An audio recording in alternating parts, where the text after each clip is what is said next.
Hello friends, welcome you in my YouTube channel Indian coaching centre. Friends, आज के इस lecture में हम ग्रामर के एक टॉपिक आर्टिकल को पढ़ेंगे और आर्टिकल के यूज़ में हम एन का जो यूज़ होता है इसको हम समझेंगे और बहुत ही सिंपल तरीके से समझेंगे। 2 मिनट में हम समझेंगे कि कहाँ पर हम अ का प्रयोग करते हैं और कहाँ पर एन का प्रयोग करते हैं। इससे पहले हम जान लेते हैं। देखिए, आर्टिकल हमने लिखा हुआ है, आर्टिकल है, इसकी हिंदी होती है उपपद होता है और ये 2 होते हैं, indefinite article and definite article.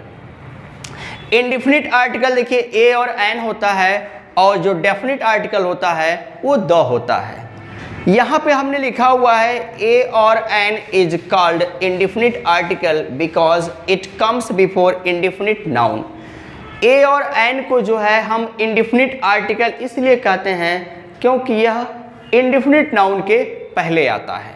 Example से समझ लेते हैं। They met a man, they met a man. यहाँ देखिए मैन के आगे क्या है, अ लिखा है, आर्टिकल का यहाँ पे अ का यूज किया गया है। तो मैन क्या है, मैन यहाँ पे अनसर्टेन है, यहाँ ये नहीं बताएगा कि वो मैन कौन है, एक इंसान, एनी का यहाँ सेंस हो रहा है। वो जो मैन है उसका ब्रदर हो सकता है, उसका फादर हो सकता है, बड़ा हो सकता है, छोटा हो सकता है, यहाँ पे सर्टेन नहीं है कि वो मैन कौन है। उसी तरह से देखिए सेकेंड एग्जाम्पल है शी सा एन एलिफेंट। उसने क्या, एक हाथी देखा। तो शी सा, और देखिए शी सा एन एलिफेंट। तो एन एलिफेंट जो है, तो एलिफेंट क्या, एलिफेंट बड़ा हो सकता है, छोटा हो सकता है, ब्लैक कलर का हो सकता है, वाइट एलिफेंट हो सकता है। यहाँ पे ये चीज़ भी नहीं बताई गई है कि वो कैसा है। तो यहाँ देखिए इसलिए ए और एन जो होता है हम उस नाउन के पहले करते हैं जो इंडेफिनिट होता है, और जो द होता है, द का प्रयोग हम उस नाउन के साथ करते हैं जो क्या होता है, जो डेफिनिट होता है। देखिए the is called definite article because it comes before definite noun।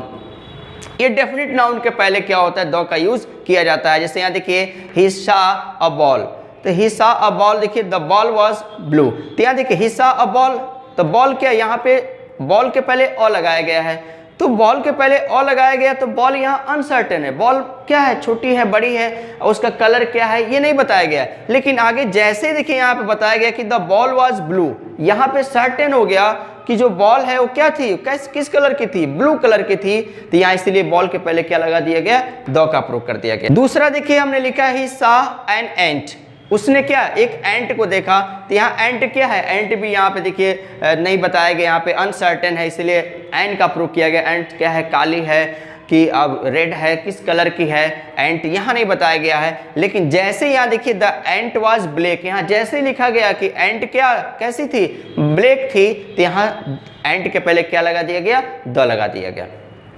एक चीज़ और बता दें फ्रेंड्स, हम बहुत कन्फ्यूज़न होता है कि लोग ये कहते हैं कि कहाँ पर हम दी को पढ़ेंगे और कहाँ पर द पढ़ेंगे।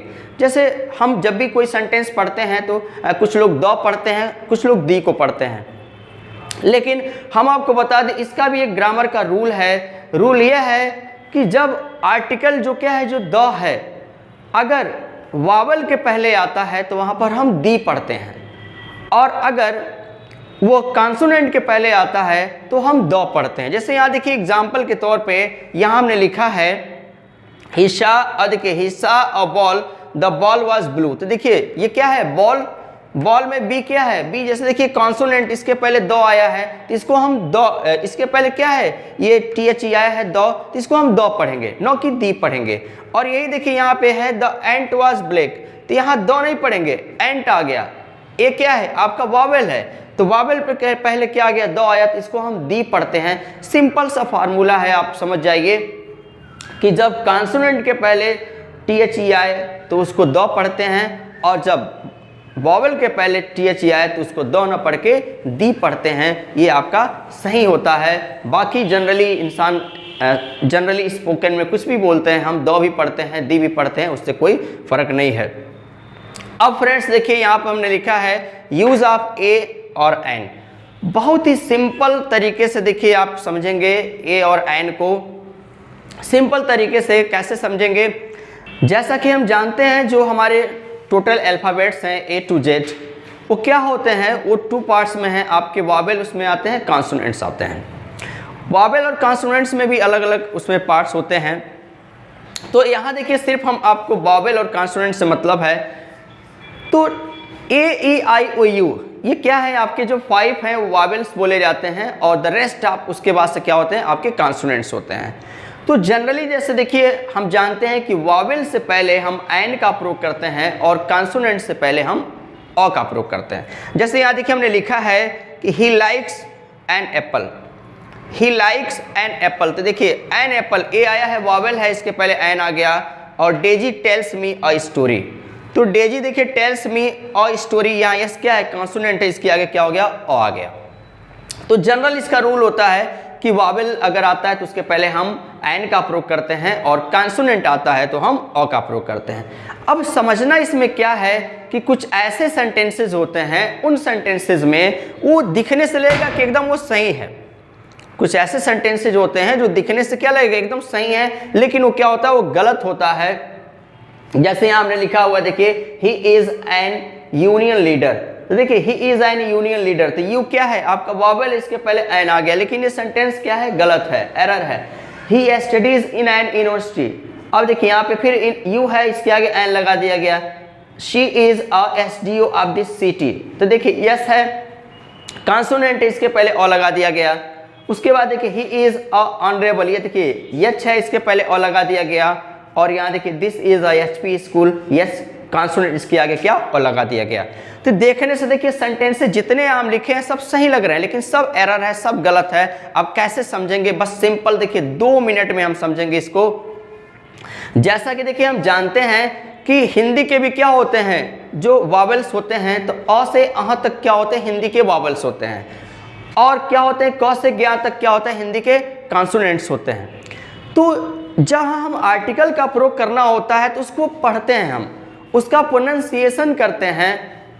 और प्रोनंसिएशन में यदि क्या है, जो नाउन है, जिस नाउन के पहले आर्टिकल का यूज होना है, अगर अ से अह के बीच में आता है तो वहाँ पर एन का प्रयोग करते हैं। सिंपल सा है, आप ध्यान से सुनिए कि जिस आर्टिकल का प्रयोग करना, अगर ए और एन का प्रयोग करना है तो जो नाउन है, जिस नाउन के पहले ए एन लगाना है, तो उस नाउन को हम क्या करते हैं, प्रोनंसिएशन करते हैं, उसका उच्चारण करते हैं, उसको पढ़ते हैं और उसके बाद से क्या करते हैं, उसको लिखते हैं, उसको लिखते हैं, उसके प्रोनंसिएशन को लिखते हैं। तो अ और अह के बीच में अगर आएगा तो वहाँ एन लगा देते हैं, और क से ज्ञ के बीच में आएगा तो वहाँ पे हम अ का प्रयोग कर देते हैं। सिंपल सा देखिए एग्जाम्पल से समझ लेते हैं। यहाँ देखिए क्या लिखा हुआ है, he is an union leader, तो यहाँ देखिए यूनियन है, ये देखिए यूनियन लिखा है, इसके पहले एन लगाया हुआ है। अब यूनियन को क्या कीजिए, आप ऐसे लिखिए यूनियन, देखिए तो यूनियन लिख दिए। इसका हमने क्या कहा है, हमने इसका जो प्रोनंसिएशन है, उच्चारण है, उसको क्या करना है, लिखना है, हिंदी में लिखना है उसको। तो देखिए यहाँ पे यूनियन हमने लिखा और पहले वर्ड से मतलब, यहाँ पे जो पहला वर्ड इसी से मतलब है, क्या आ गया, आपका य आ गया। तो य क्या है, क से ज्ञ के बीच में आएगा, तो इसीलिए देखिए इसका सही हो जाएगा। अब क से ज्ञ के बीच में आएगा तो क्या लगाएंगे, अ का यूज करेंगे, तो इसीलिए इसका करेक्ट क्या हो जाएगा, ही इज अ यूनियन लीडर हो जाएगा। ठीक इसी तरह से देखिए क्या, he studies in an university है, तो देखिए यूनिवर्सिटी है, तो यहाँ फिर देखिए यू आएगा, फिर य आ गया, तो फिर जब य आ गया तो य क्या है, क से ज्ञ के बीच में है, तो यहाँ देखिए क्या हो गया, अ का यूज कर दिया गया। सेम देखिए यहाँ पे अगला example, she is a S D O, तो देखिए यस हो गया, डी हो गया और फिर क्या हो गया, ओ हो गया। हमको सिर्फ पहले वर्ड से मतलब है। तो अब देखिए यहाँ पे क्या है, यस लिखा हुआ है, तो ये क्या है, ये आ गया, तो ये क्या है, ये देखिए ये आपका आ गया, अ से अह के बीच में आ गया, तो अ से अह के बीच में आ जाएगा, तो इसीलिए यहाँ पे क्या हो गया, हमने देखिए यहाँ पे एन का प्रयोग कर दिया, C is an S D O. और इन द सेम वे देखिए he is a honourable man यहाँ लिखा हुआ है। जैसा हम जानते हैं ये रूल है कि यच जहाँ साइलेंट होता है वहाँ पे हम क्या करते हैं, एन का यूज करते हैं। लेकिन इस रूल को भी हम इसके अंतर्गत समझ सकते हैं। हम देखिए अब हॉनरेबल नहीं पढ़ते हैं, हम ऑनरेबल पढ़ते हैं। तो देखिए क्या आ गया, ओ आ गया, तो अ आया तो क्या है, अ से अह के बीच में आ गया, तो यहाँ देखिए क्या हो गया, एन का हम प्रयोग कर दिए, he is an honourable man हो गया। और in the same way this is a HP school, फिर एच आया, देखिए एच आएगा तो ए आ जाएगा, यहाँ क्या होगा, this is a HP school हो गया। तो इस तरह से देखिए बहुत ही सिंपल तरीके से हमने आपको बताया यूज ऑफ ए और एन का। बहुत ही आसान है कि जिस नाउन के साथ ए और एन को लगाना है उसको क्या कीजिए, आप हिंदी में उसका प्रोनाउंसिएशन लिखिए। उसका हिंदी में अर्थ नहीं लिखना है, उसका प्रोनाउंसिएशन लिखना है। और अगर प्रोनाउंसिएशन क्या होता है, अ से अह के बीच में आता है तो बिना सोचे समझे वहाँ एन का यूज़ कर दीजिए। और अगर क से ज्ञा के बीच में आता है तो बिना सोचे समझे वहाँ पर अ का प्रयोग कर लीजिए। आप देखिए इस तरह से आपका बहुत आसानी से बन जाएगा। फ्रेंड्स, ये हमारा वीडियो कैसा लगा आप कमेंट बॉक्स में ज़रूर बताइए। और आगे अगर किसी भी टॉपिक पे आपको पढ़ना है तो उस पर आप कमेंट बॉक्स में लिखिए कि हम इस टॉपिक को पढ़ना चाहते हैं, हम उस पर वीडियो बनाएंगे। हमारे आगे की वीडियोस को देखने के लिए चैनल को सब्सक्राइब कीजिए। आपका दिन शुभ हो।